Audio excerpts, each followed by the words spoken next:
آقا سید علی شہرودی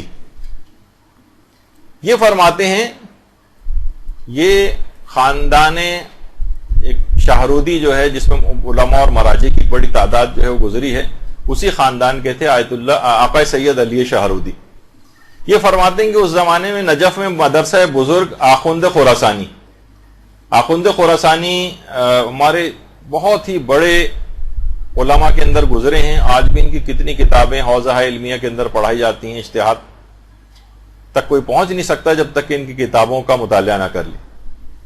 تو ان کا ایک مدرسہ تھا وہاں پر، آخوند خراسانی کا جو مدرسہ تھا، وہاں کے ایک خادم کا انتقال ہو گیا۔ آقا سید علی شہرودی فرماتے ہیں کہ 7 محرم کی شب تھی۔ عموماً عراق کے اندر 7 محرم کی جو شب ہوتی ہے، اس میں مصائب حضرت عباس پڑھے جاتے ہیں۔ حضرت عباس علمدار علیہ الصلوۃ والسلام سے منسوب یہ شب ہے۔ صلی اللہ علیہ محمد۔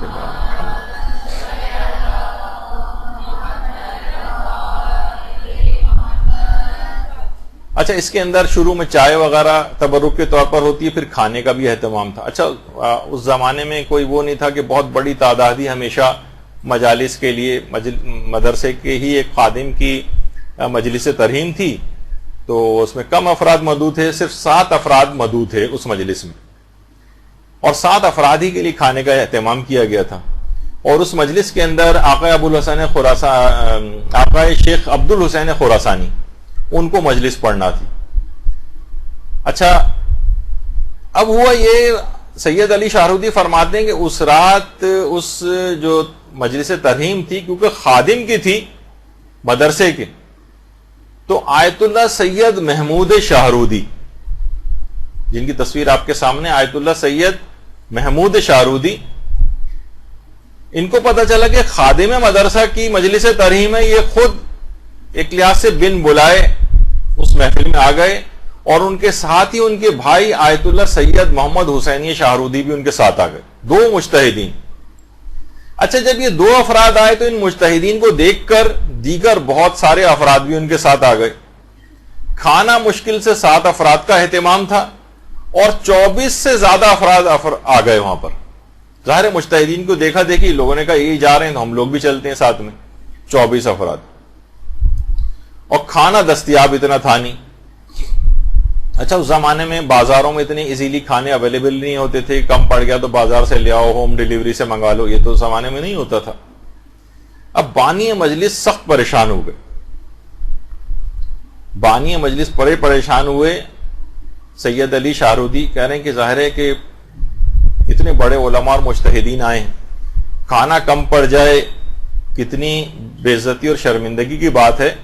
گھر سے باہر نکل کر پریشانی کے عالم میں آئے سڑک پر، اور سر سے عمامہ اتار دیا، اور روضہ ابو الفضل العباس علیہ السلام کا رخ کیا۔ اللہم صلی علی محمد وعلی محمد۔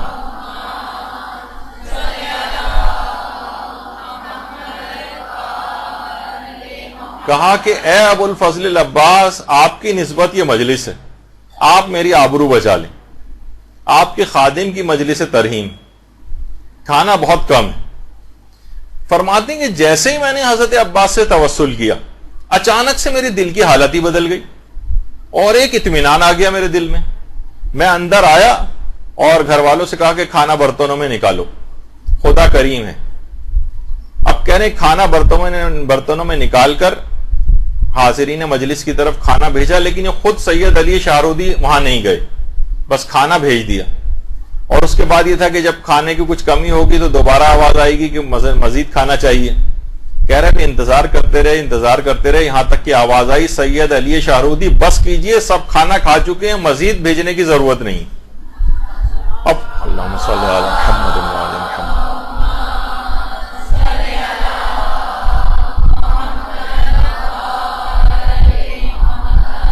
سید علی شہرودی فرماتے کہ میں حیران ہو کر، میرے سب گھر والے بھی حیران، میں بھاگا اندر گیا، دیکھا دسترخوان پہ جو برتن ہیں وہ کھانوں سے بھرے پڑے ہیں، اور وہ پتیلی جس میں یہ 7 آدمیوں کا کھانا تھا اس کے اندر بھی آدھا کھانا ابھی بھی بچا ہوا ہے۔ اور اتنا کہہ رہے ہیں اتنا کھانا بچ گیا کہ بعد میں لوگ اپنے ساتھ باندھ کے بھی لے کے گئے وہ 24 افراد، اور کتنے افراد تھے جو بطور شفا تبرک کے طور پر اس کھانے کو ساتھ لے کے گئے۔ آقا سید علی شاہرودی فرماتے ہیں میں قسم کھا کے حضرت ابو الفضل العباس کی قسم کھا کے کہتا ہوں کہ اتنا کھانا بچ گیا کہ اگلے دن ہم نے پڑوسیوں میں اس کھانے کو تقسیم کیا اور 3 دن تک خود بھی اس کھانے کو کھایا. اور فرماتے اس واقعے کی اس کے بعد اس قدر شہرت ہوئی کہ ہر سال اس کے بعد بن بلائے اتنے ہمارے گھر پہ عزادار جو ہے وہ آنے لگے اس مجلس میں شرکت کے لیے کہ اس کے بعد ہم 400 کلو گرام چاول اور گائے کا گوشت ہم پکوا کر اور مجلس اعظم میں تبرک کے طور پر تقسیم کرنے لگے اور کہنے لگے یہ نجف میں ہوتا تھا اور اس کے بعد یہی سلسلہ اب ہم نے شاہرود کے اندر بھی یہ سلسلہ شروع ہو گیا ہے. یعنی اگر نیت خالص ہو تو اس مجلس اعضاء کے تبرک کے سلسلے میں اہل بیت کی طرف سے خود بھی الگ سے مدد آتی. اگر اس کے اندر کوئی مشروعیت نہ ہوتی، خلاف شرع ہوتا یا عمل پسندیدہ نہ ہوتا تو کبھی اس قسم کے واقعات یعنی اس قدر واقعات اس سلسلے میں اس قدر مشاہدات ہیں، اس قدر مکاشفات ہیں، کچھ آگے چل کے میں پیش بھی کرنے والا ہوں کہ واقعاً حیرانگی ہوتی ہے کہ کس قدر بابرکت شاعر حسینی.